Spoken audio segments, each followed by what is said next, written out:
Hey everyone, back here for sideboarding of our versus series Bant Ramp versus Bamp. Abzan Company. It's called Bamp. Sure, man. Sideboarding for me is mostly just curve consideration stuff. Against this Abzan aggro deck, Dispel is just pretty much better against Negate since it hits everything in the main deck. Ross might be bringing in some duresses, but I still think Dispel is better just from an efficiency standpoint. Linval the Preserver does a great job of stabilizing the board. Part of the Water Veil, especially on the draw, is probably going to be a little bit slow, so I don't want to draw just a ton of those kinds of effects. And Reflector Mage is just going to buy us a lot of time, and we're going to be boarding out some of our less impactful cards to bring those in. Yeah, I'm pretty scared of all those cards. Linvala seems messed up. I'm not even sure exactly what it does. Legendary Creature Angel, Timely Reinforcements abilities. Yeah, that is messed up. Okay, on my side, we have a couple pretty obvious changes and some that are less obvious. Dress, obviously great here. Takes ramp spells, takes Part the Water Veil, takes Crush. Definitely the best card that we have access to. The other cards are a little less obvious, I guess, other than Warping Whale, because this card just seems great. Andy, why'd you play Warping Whale? Yeah, Kurtz is so good against me. He just had the tech against you He just a week knew. early. Thanks, Andy. It counters Part the Water Veil and Crush Your Tentacles, also exiles Jace and Wall of Resurgence. It's just messed up. It's just the perfect card. Murderous Cut, I think, is just generally an upgrade on Dromoka's command along with the Warping Will, so I've sort of made a slight upgrade on my removal package, and then Pitiless Horde is just the creature that applies the most pressure, and that's what I'm looking to do in this matchup. 5 power, though. It's not very good. One short of Wall of Resurgence. Okay, can't have everything. Yeah, We have the Warping everything. Whale. Pitiless Horde can't be a 6/3. The cards that are coming out, Matter Reshaper. Michael is not really interested in killing any of my creatures, so the ability doesn't matter much, and it's just the dopiest creature we have. And then the reduction in our overall creature count has forced me to cut a Collected Company. We're going to be down 2, so down to 23 total, which is fairly low, so down to 3 companies, even though I think it's one of our better cards if it works. I just don't think it's going to work often enough to play the full 4. So that's where we are for sideboarding. Come back for the rest of the match. All right, back here for game 3. My hand is a dream. I will keep. My hand is also very good. All right, we'll lead on a Oath of Nissa trigger. Get an island and pass the turn.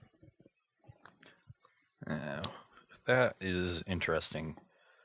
I was going to lead on this just to make our future turns better, but now that we have 3 untapped lands, I think we can just afford to lead on the Warden. Fetching a Forest, 19. You can go. Got to apply the most amount of pressure. Ugh. Elvish Visionary trigger. I'm so jealous. Ooh, your turn.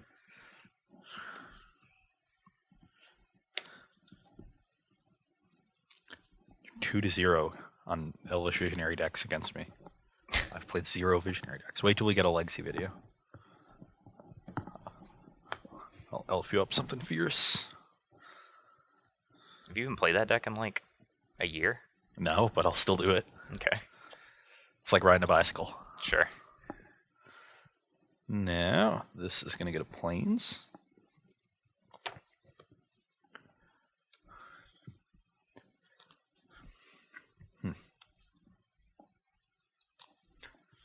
And I will attack.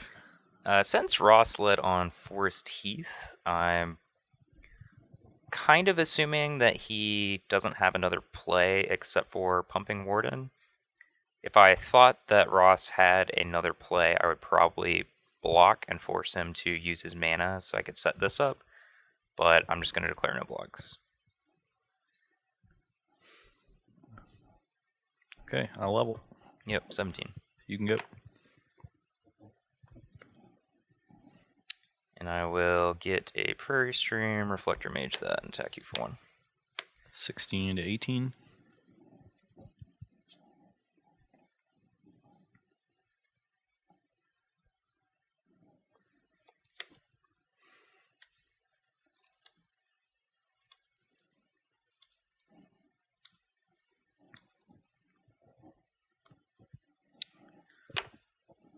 Yep, 16 to 18. Interesting. Around 5 cards. I think we can afford to save this and get a tap land into play. And I think having a second green is more important than white. Play Sylvan Advocate. Okay. You can go. It's possible I wanted to play Advocate last turn to sort of play around Reflector Mage. Just gonna get another Prairie Stream and then cast a Veggies. You're at 15. Well, that was probably bad. Probably should have duress last turn. Forgot about Vegetation. It's the issues of playing against a brew. Got our mana all set up. Hopefully his hand is threat light and my duress is still effective. So I'm gonna have to learn to duress on his turn after his turn 3, so that I can take Vegetation if possible. Draw. Now I still can't really attack with Sylvan Advocate because he can just double block. Even just a single block would be safe. Yeah. So I think I just want to extend my board as much as possible. I guess we'll start with the duress. Okay. So maybe that changes. 2 lands and a Jace. So you didn't really get punished. Sure. Yeah, then I'm playing this. Another Advocate, Yep. then take a point for a Warden. Yep. At 17. You can go. Okay. Close to turning on these Advocates. so- Jace and Veggies again. See what Forest in play? Yep. Or in hand? You're done after that? Yep. Okay. Now, Guess we'll get a Plains.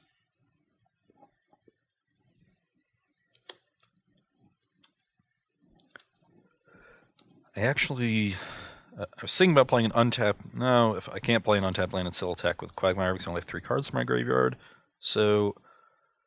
And even if I could do that, I wouldn't want to attack with Quagmire and trade it for Reflector Mage because it would just keep our Advocates small for too long, and this is going to get bigger anyway. So I'm going to play my tapped land. Sounds like my Jace is not long for this world. Yeah, it is not.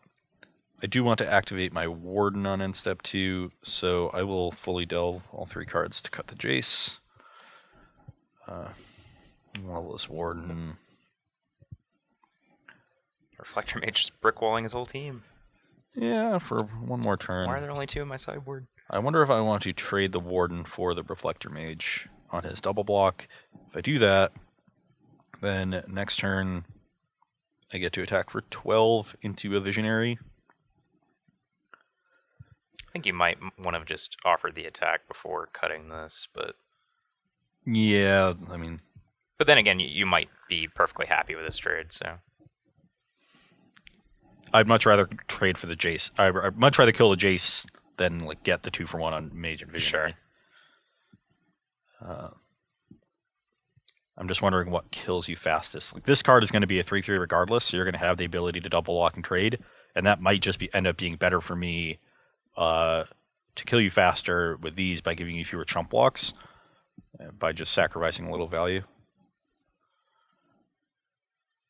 And then again, if you like draw like Wall of Resurgence or like make a big land or something, being able to pump this might be good. So I can still attack with a 6/6 Death Touch.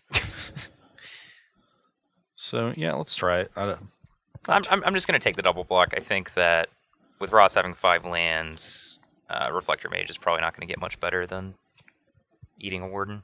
You can go. I also kind of want to reduce your board a little, just to make potential crushes worse. Did you draw apart the Water Veil? I sure did.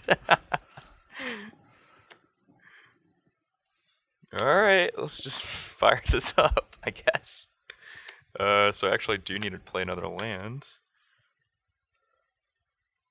Guess we'll animate this forest and attack you for 6. I'm at 11. I'll take my extra turn. Ugh. That sounds like a land. I'll attack you again for 6. I'm at 5. go. That was a good draw.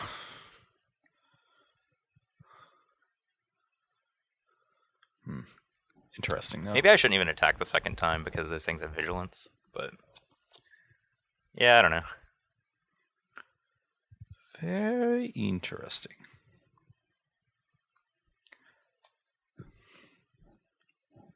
It's possible, like, I could just fire this off, but if Michael has a Dispel, that would be very bad. I don't think he has an instant speed way to stop this from connecting. Right?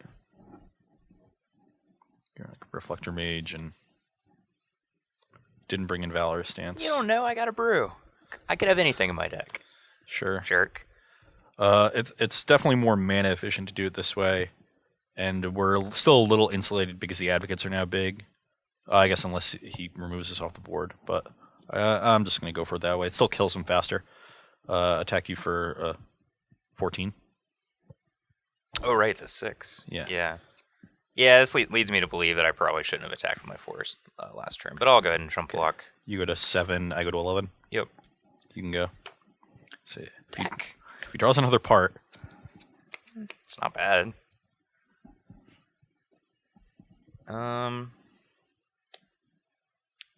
Play a Wall of Resurgence. interesting. And the question is, do I want to make a 9/9 land, which theoretically brick walls him, but Hissing Quagmire can still attack for 6 on the following turn. Or I can make a 3/3 land, which can still double block Shambling Vent with the 6/6, and gives me an additional blocker on the board. I think it's better just to make a 3/3. So I'm going to go ahead and animate an island and pass the turn. Okay, now we're getting somewhat paid off for the patience. So this is colorless green, black. Yeah.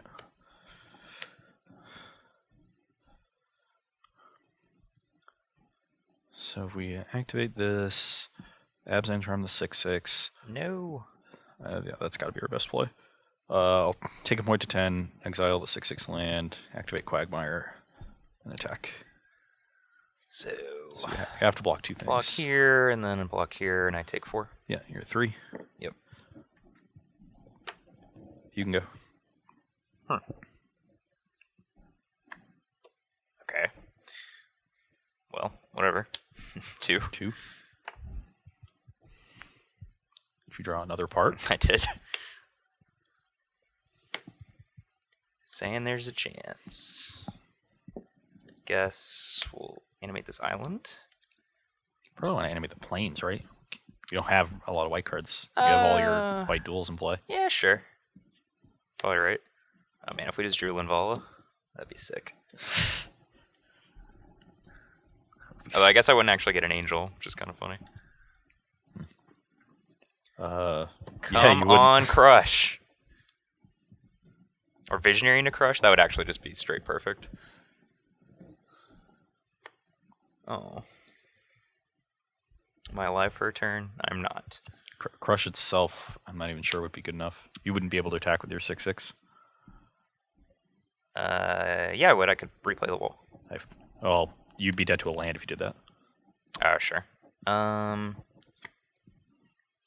Which I conveniently know I have. Yep, I'm dead.